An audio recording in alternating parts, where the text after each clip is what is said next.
Okay, great. The time is 11 o'clock, so hello and good morning. We are now ready to get going with today's event, where I have the pleasure of welcoming Xplora back to the HC Andersen Capital platform. Joining us today, we have CEO Sten Kirkberg, CFO Michael Clement, and Senior Vice President of Smartwatches and Connectivity, Kjetil Fennerfoss.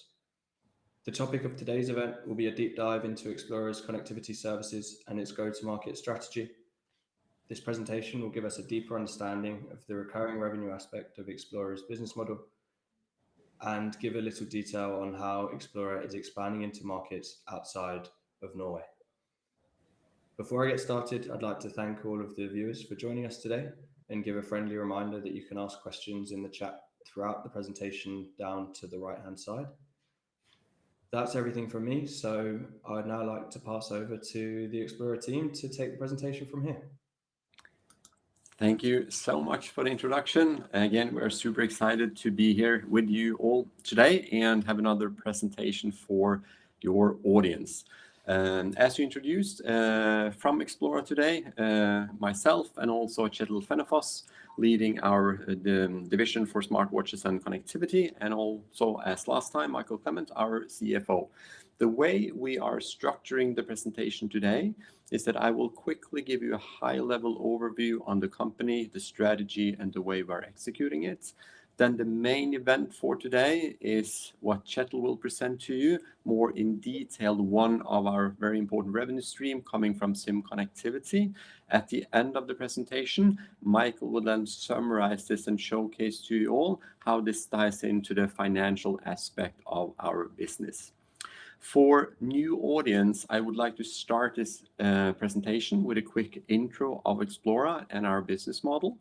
And also, as we summarized to the audience last time, we started with what is Xplora. We are really leading the way in a very fast-growing industry, the market for kids' smartwatches. It's an untapped and fast-growing market with currently low overall penetration.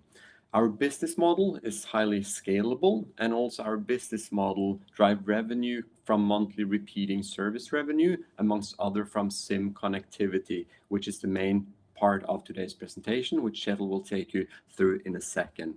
Also, it's important to mention that we so far have launched 7 generations of our product. This year, we are launching 3 more products into the market, and we have sold above 750,000 smartwatches in the global market so far, of which 124,000 comes with monthly subscription from our SIM connectivity solution, again, the key event for today. And the product is being distributed in more than 20 markets, and also the company is listed at Euronext Stock Exchange. How are we selling and positioning Xplora as a product? It's important to mention that we are positioning our product and our value proposition as the child's first mobile phone. We're getting into a very exciting market for kids the age 4 to 10. So the year before, parents would like to buy them a mobile phone, a smartphone, with a high need still to be able to reach them if they would like to do so. And also we have very exciting product and services incentivizing kids to be more active. So we're addressing 2 very important pain points for a lot of parents: the ability to reach them if they need to do so, and also incentivizing kids to be more active. So the proposition, your child's first mobile phone, addressing peace of mind to parents. And then we have a handful or so of core services that is addressing that problem. Being able to call your child only from predefined number in the phone book, sending messages, see the location, set up safe zone guardian so you're addressed or alerted when kids are going to school or coming back home, for example, and using the step counter to really emphasize kids being more active. In fact, kids that are using our activity services are more than 2,500 steps more active every single day, which accumulates to more than 1 million steps more over a year. That's a lot of additional activity triggered from our services. Very important. The IP strategy of the company is divided into 4 areas. One, from our core scalable IoT platform, making it possible for us to introduce new product vertical, storing, handling, processing data in a safe and secure way. That's the core foundation of the whole company, our IoT platform. Then, of course, a core part of our revenue streams and IP strategy comes from our product. As mentioned, we have launched 7 generations of products. We are launching 3 new products this year. The third part of our IP strategy comes from the event we'll present more in detail today, from the SIM connectivity. And the fourth area of revenue streams and IP, which we'll present to you at a later stage and go more in detail, comes from our Xplora Go Play services. Again, what I just said, allowing kids to move more than 1 million steps more per year for engaging with that kind of services. The way we are monetizing comes from 3 different revenue streams. First of all, from selling our watches, which currently has been the main driver of revenue from the company today. Then, after the acquisition of Xplora Mobile in the Nordic, the second revenue stream started to come from adding SIM and connectivity, which is our present business model. Going into the future, we will add more and more revenue stream and monetize on our premium and value-added services. So the company so far have these 3 potential revenue streams, now being very strong on selling the hardware and adding SIM connectivity, which Kjetil now will take you through and present. So with that, Kjetil, I'll leave the floor to you. Thank you. Good morning, everyone. I'll take you through the part on Xplora connectivity. The product itself is an all-included data, voice, and text package that comes together with the Xplora smartwatch at the time of sales. It is priced in the range of 119 to 139 Norwegian kroner, or equivalent in the other Nordic markets, including the entire consumption during the month. It is actually one subscription, but we have 3 different payment methods, meaning that we give a little discount if you are willing to pay upfront for 6 or 12 months, but the package is the same, all included. It comes pre-installed in all the smartwatches. That means pre-installed inside the watch itself, so that enables a very smooth onboarding of the customers. At the same time, it assures us that we get 100% uptake rate on the connectivity when we sell our hardware products. We started with this in Norway from day 1 in the Nordics. Then we also introduced it in Sweden when we started the operation there. Also from day 1 in Finland, and then also in Denmark. We are technically a service provider or /MVNO, depending on which market we talk about in the Nordic, meaning that we operate our service on the leading Nordic telcos networks. So we are on Telenor's networks in Norway, Sweden, and Denmark, and on Elisa's network in Finland. This model is highly scalable, something which I've proved over the last 4 years, and then growing steady and constantly during this period.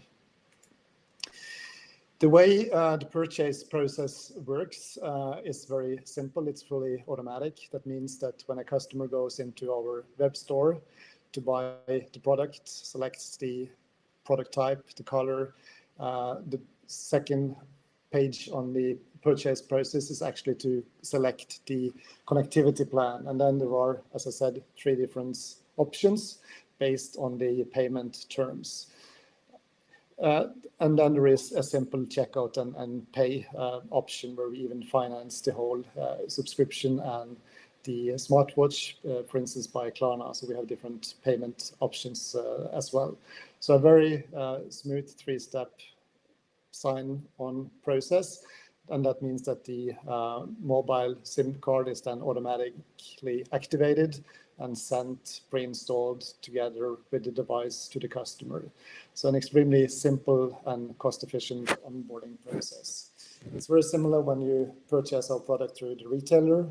Simply when you have bought it, you go home, same setup, going into our website, sign up for the connectivity plan, and check out and pay, and then you are ready to go.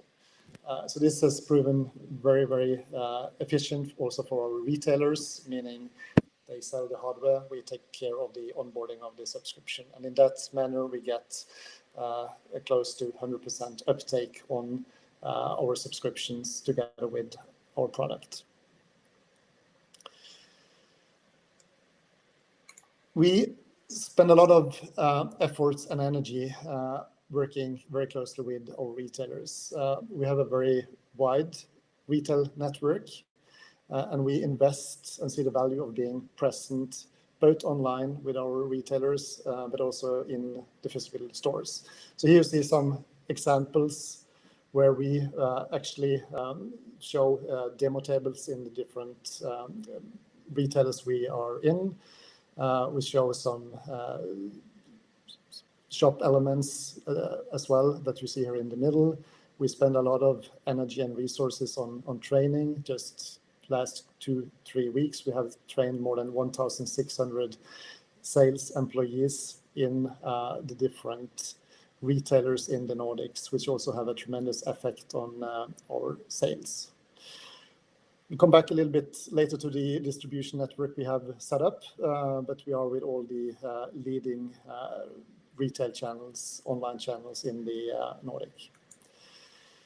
The status quo is that more than 70% of all children aged 4 to 10, which is the core group, now use an Xplora watch with Xplora SIM connectivity in the Norwegian market. And that is quite unique when we think about this is actually a total new and a very attractive consumer group in a very advanced markets. And all of these children are then introduced to the digital life through Xplora. And Xplora is the child's first and contact with getting online, with starting using electronics and these kind of services. So we actually have a very unique position here to build on.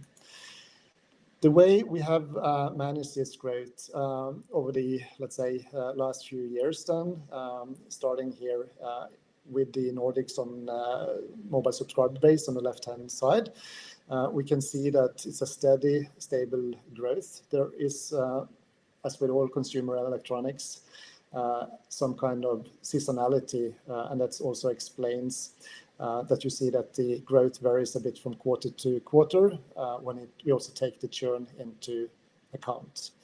So the sales are stable high, but there is seasonality here. You also in the middle see the subscription distribution by market, where Norway, where we started the first, is by far the leading market with 74,000 subscriptions. We have grown to 32,000 in Sweden. We have 12,000 in Finland, and in Denmark, where we have been in operation for 14 months, we have gained 6,000 subscribers. And we also have introduced a service in the US, where we reported 1,000 subscribers by the end of the first quarter of this year. When it comes to mobile penetration rate, I refer to the 17% in the Norwegian market. Sweden currently 4%. Population is twice the one of Norway. Finland 3% and 1% in Denmark. When we see here on the left-hand side how this market strategy that we use have driven the penetration, we see that there is a stable growth. There is a little, you see, dip in the first quarter of this year, which is more mathematically explained because the churn, which occurs every month, is affecting the entire customer base, while the sales is very seasonable. So we see that there is a stable growth year by year, quite steep curve, and we can follow the same pattern in the other Nordic countries. But we see on the orange curve on the right-hand side that actually we accelerate quicker in the Danish markets than we have previously done in the other Nordic markets. And the main reason for that is that we, based on the Nordic distribution agreements we have with two of the leading electronic chains, Elkjøp Nordic and Power, we managed to get in with all their physical stores and online from day one in Denmark. And Denmark is a very comprehensive market, and we got a very quick uptake there. That's the reason. When we then look into our footprint outside of the Nordic, we see that our current footprint is in several countries, which you see here on the left-hand side. We are currently selling in 22 global markets. We have established sales offices in Hamburg, Madrid, London, New York, outside of the Nordics, currently distributing our products to more than 80 retail channels, and have homologated and sold into 10 different EU telco partners. You see a little bit more detail about the distribution footprint, where you see the distributors, retailers, and telcos in the different that we in different markets. We also have web shops that also account for roughly 20% of the sales, and we also are successful on Amazon in the different countries, and you see the indications on the flags here on where we are. Telco currently stands for 30% of our sales. That is without our connectivity, but the ambition is then to replicate what we have succeeded with in the Nordics and have a much higher share than of our connectivity presence and also of the total sales through online and retail. We are extending the connectivity to more markets. We launched in the UK on June the 4th. You see on the left-hand side a screenshot on how it looks there. Again, we have gone with both the option to pay on a monthly basis, or you get a discount if you pay upfront. Upfront is good both in terms of cash flow effect and also locking in the customer for that 12-month period. We have also announced that we will launch the service in the French market, and we have signed an agreement with AT&T in the US, the largest provider, and we are currently setting up the service in France and in the US with ambition then to launch later this year in September, October. So this is ongoing, a long process getting there. Now we are in the implementation phase. With the large customer base that we already have gained, we're also thinking about how can we perceive that customer base when all these children turn 10 years and will continue with being online, but then with a different device. Then the children will have a smartphone, eventually together with still an Xplora smartwatch, but they will definitely have a regular subscription with a smartphone. So we have launched a service in the Norwegian market to start with, where we have designed and introduced regular mobile plans for smartphones. We have started selling Samsung and Apple phones, and we are currently preparing the launch of the Xplora Hero app, which will enable the child then to transfer the content from the smartwatch into the smartphone. It will allow parental control, giving the parents the security that the child get a safe onboarding to this new platform. And there will be more services then also available for the children through the Xplora app. And that concludes my part. Thank you.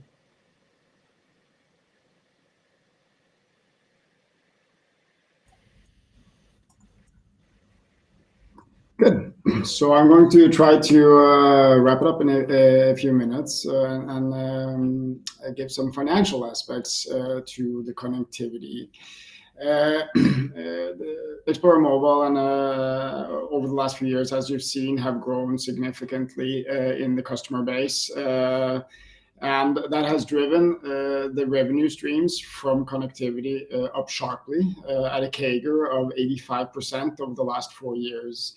The subscriber base continues to increase, and we are also experiencing a slight positive trend in underlying RPU levels. giving some excess strength to that growth.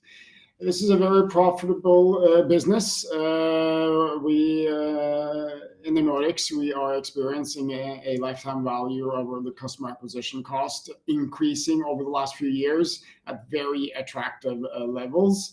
And of course, this is something that we will now take and try to copy to new markets through 2022 and 2023, as Kjetil just announced. So in terms of the revenue streams, and why are we doing this? As Kjetil explained, I mean, we are initially we were a company that focused on developing platforms to start establishing new markets and building a brand, and we did that through the sales of our industry-leading smartwatches. We've been through 7 generations of this. As you see in the past here, we were selling these smartwatches at an average selling price to us at sub 100 euros, 80-90 euros on average, with a target of 30% gross margin. And of course, we were able to develop markets. We were able to develop distribution channels through that. Together with the connectivity that we have gained access to through the team in Xplora Mobile, we are now gaining a much higher contribution from that same customer and a recurring revenue stream, as we see in the present now. Not only selling the watch and gaining a contribution from the sale of that watch, but also a recurring contribution from the connectivity. On average, we have a customer for around 3 years. As you know, we address the 4 to 10 year age group.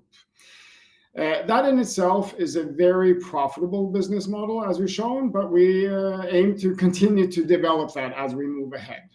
And there are specifically two ways we seek to do that. Number one, as Sten mentioned, we will introduce premium services that will be added to the subscriptions that we already have. So in other words, increasing the revenue and contribution flow from existing customers through the introduction of new premium services. That's the future one. And then further, we aim to extend the customer lifetime by the introduction of the Xplora Hero app that will create a migration from the smartwatch when the child reaches the kind of 10-year age group to be able to uphold the customer relationship for another 1 to maybe 3 years through the sale of smartphones together with the sale of subscriptions for smartphones and the Hero app, which gives the parent still some control over the use and the access of their child, but moving the child over to the next stage in their digital development. That is the business model that we are aiming towards over the next few years.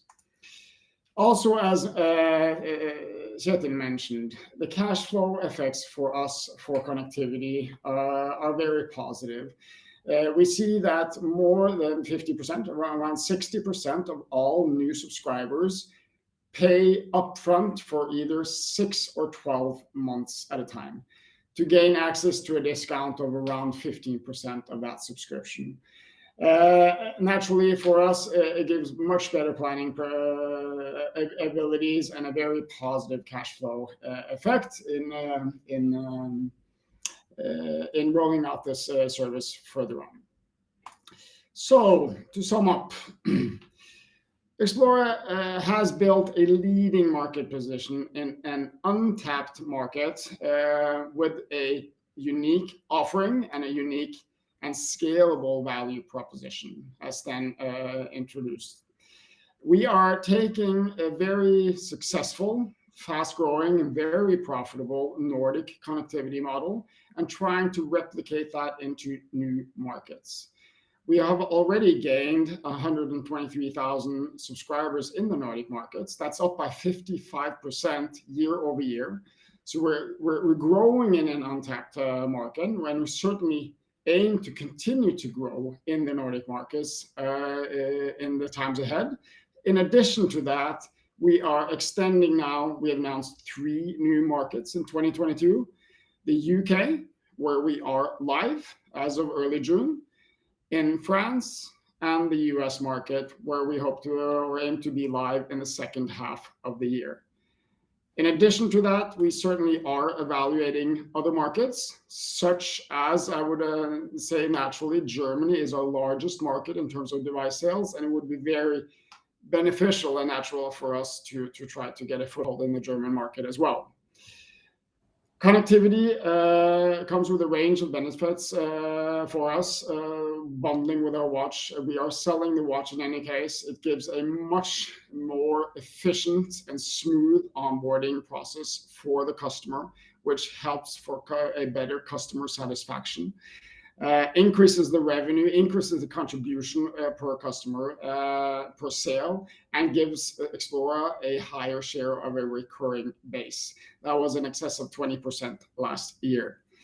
It's highly accretive on our margins, and gives also us a significant upsell opportunity in the checkout process as we add on other products such as extended warranties, such as screensavers, wristbands, etc. As I also mentioned lastly, strongly improved cash flow visibility, and also some smoothing effects on seasonality. We address a retail industry where a very, very high share of our annual sales are in the second half of the year. And of course, an increasing recurring basis will give some smoothing effects on that seasonality. So with that, we've come to the end of the presentation, and I think we can open up for some Q&A. That's great.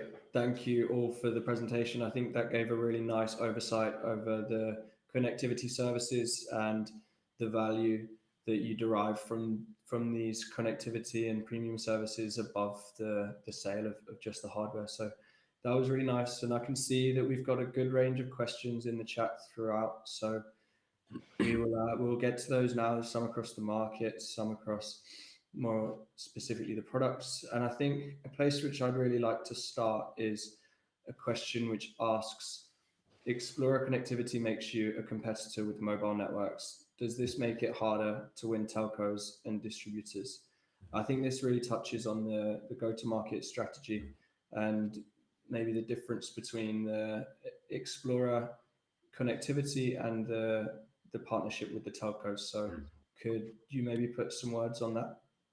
I think that's a good question, and I actually think we briefly addressed it on the last time when we discussed about what we would like to accomplish as well. So I think it's a very fair and relevant question. And the truth is that actually it's not in that regard, because let's take a market as Germany, where we have a very close relationship with Deutsche Telekom.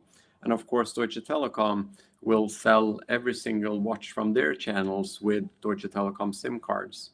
However, as Michael mentioned, it's natural for us to look into a potential model in Germany where we could sell our watches not being sold into that telco channel with our own SIM connectivity. Today's alternative for the customer is to buy a product and then choose whatever SIM card they might choose. So it could be multiple SIM card. So we could actually choose to go into even stronger and strategic partnership with some of the biggest telcos, allowing them to sell our products in their stores, but also allowing them to provide connectivity to us when we are selling product from our channels. So it could also strengthen the partnership in the biggest market where we partner up with some of the major telcos. And so far, we have not seen that as a negative effect for our ability to work with the various telcos to distribute our products. That's great. Thank you for that answer. So now there's a few questions on the markets, which I think makes sense to go to next. I can see that we'll run over our initial half-hour time slot, but I think it's important to get across these questions. So hopefully the viewers will stay with us for a few minutes longer. But the first question here asks, which market, if any, do you see being the most important over the next 2 to 3 years? So again, yeah. Okay, Michael, please go ahead. Sure. As of today, the Nordics with Norway represent our largest markets. In terms of device sales, Germany is clearly the largest market.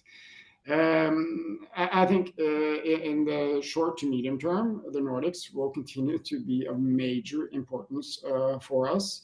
If we succeed in introducing connectivity in the German market, I think that gives some very good tools to continue to build our market presence and the revenue streams from Germany.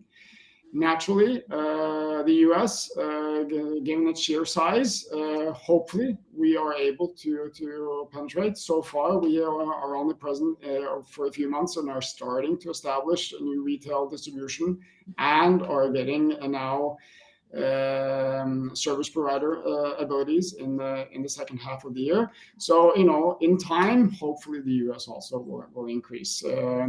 But I think, the Nordics and Germany will, for the foreseeable future, continue to have major importance for our revenue streams.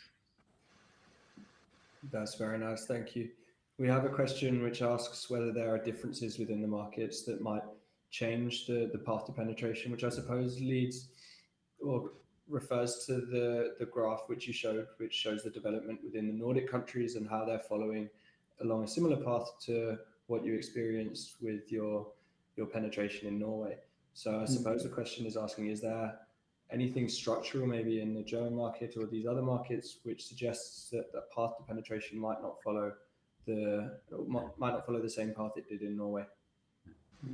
I can start and then Kjetil might add some comments to it as well. And the key thing for us to showcasing these graphs was that if you take the Nordic, you have seen all the 4 countries being quite similar in the growth pattern, which we like. Then, of course, we know there are some differences in the global markets where there will be some limitation in some retails and some channels where we can distribute our SIM and some we cannot distribute our SIM. In that regard, we do expect to see slightly different movement in the global market, but at least as a reference point, the Nordic market has been quite the same. As we have mentioned, Germany will be one important market, of course, and we have seen some of the same pattern, although over slightly longer time when it comes to selling the product. But currently, we do not have enough insight since we have just briefly launched to give you any hard evidence if that the global market will follow the same trend as the Nordic market. But at least that's a data point we have been able to present to you, and then you can use that data to assess how this penetration will work into the global market. And Kjetil, maybe you will add some comments to that. Yes, I mean, there are several differences. And I think what's very important is that we have been able to secure these deals with the large telcos. That's actually quite difficult to become accepted and get in there as a wholesale partner with them. And we have been able to establish the same, let's say, cost base when it comes to our telco cost. There are differences when it comes to price points towards the consumers, but the gross margin will be in line with what we have achieved in the Nordics. So that's one thing that we have been able to establish, given that there are some differences both on the cost side and the revenue side. And when it comes to distribution, there are differences. Some of the distribution channels also have their own MVNO setup. So we have taken that into account when we have set up the growth ambition for every respective market. That's very nice. Thank you. I'm sure the data will come with time and allow us to get some better oversight to that. So I'm sure we'll be paying close attention. And Kjetil, your response there touched on one of the other questions, which asks whether there's a break-even point within expanding into a new market. I guess that's within, is there a certain penetration which is required to break even, or a number of sales, or how should we understand that? There's very little fixed costs related to it. So it's, I think, the subscription number 1 is as profitable as number 100,000.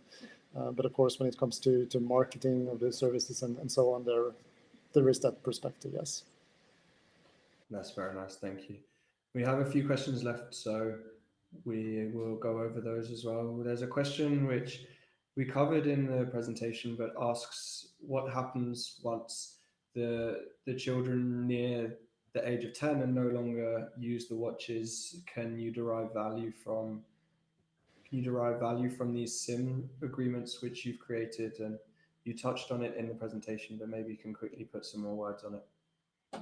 Yes, that was the last slide of my presentation. And yes, as we say, we have established regular mobile subscription plans. We have launched them together with the most attractive smartphone models from respectively Apple and Samsung. We have even started selling refurbished phones, which is very attractive for the parents, given the fact of the high cost of a smartphone and how a child actually handles it.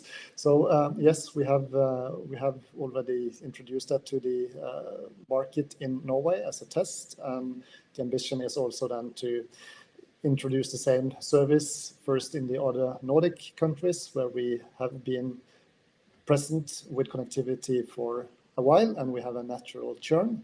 So we will continue with that part in the other Nordic markets, and when we have established a customer base outside of the Nordic, we will evaluate if we will do the same outside of the Nordic. That's very nice, thank you. I think we can also add, maybe add to that. I mean that the Hero app that we are to introduce this year will be an important tool also, because I mean we have today the customer, child from around 4 to 10. We know that around the age of 10 they disappear. If we have with this app now, we're able to extend the relationship.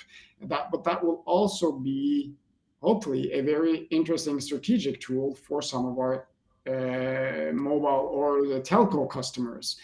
Telco customers, as you know, have a fairly high acquisition cost on current smartphone customers. By introducing the smart watches from Xplora at an earlier stage at a lower customer acquisition cost, if we can prove the migration over to the smartphone world, we believe that will be a strategic tool that will be of high interest for many of our partners. That's definitely something for investors to watch out for over the coming quarters and years. Sounds very exciting. So we have a few questions left. One is regarding the premium services, and maybe it was demonstrated in the waterfall chart which was showed in the presentation, but how do you see the premium services growing as a revenue share in comparison to the connectivity services and the hardware service? Yeah, very, very interesting and valid question again. Unfortunately, we haven't released any data points in that regard. What we will do is, of course, focus primarily on our subscriber base first in order to upgrade to premium services. And that will be one of our most important focuses in second half of this year while we are introducing more and more services. And immediately once we have tangible data on that conversion, we'll naturally at some point also start to release that in conjunction with following the trends and growth of our SIM subscription base. That makes very good sense. Thank you. We have our final question here asks if there will be a future need for capital raises. I suppose this touches on expansion into new markets. Will there be a future need for raising capital? We announced after the close of Q1 2022 a cash balance of 133 million NOK, roughly 13 million euros. We've stated that that cash balance is sufficient to deliver on our growth targets for ahead. And naturally, those are organic growth targets. Any strategic opportunities outside of an organic growth would not necessarily be financed by the current cash balance. That's great, thank you. Before we finish, I have a question I'd like to ask as well, which is relating to the competitive landscape. Do you see the competitors within the children's smartwatch space also following the same connectivity services that you're pursuing? Varies from market to market, but to the extent with a global footprint, we do not. In some very few markets, we have seen some partners or some competitors that are also offering connectivity, but not at a global scale and not with the same strategies, bundling both product connectivity and value-added services on top. Really what we tapped into on the last review as well, that we do see 2 or 3 various competitors from the different market, no one with a global footprint. And in some few of those market, again, we do see some that starts to bundle with SIM connectivity as well, but very few. Yeah, but no one that goes into this deep integration with the telcos. I mean, we set up a full MVNO service, billing, everything included. So it's a much more in-depth integration that we do compared to competitors. That's great. Thank you for that. And we just got one last question come through here, which asks, in terms of inorganic opportunities, how do you view a risk of dilution? We have not announced any inorganic growth opportunities now. So I mean, when and if we ever look at any organic, we'll look at that issue. That's great. Thank you. But we've got through the Q&A and the presentation now, so I think it's a good time to end the presentation. I'd like to say thank you to all 3 of you for joining us today, and thank you for our listeners and viewers as well for joining us. So hopefully we'll see you again on the platform soon, and have a good day. Thank you. Thanks.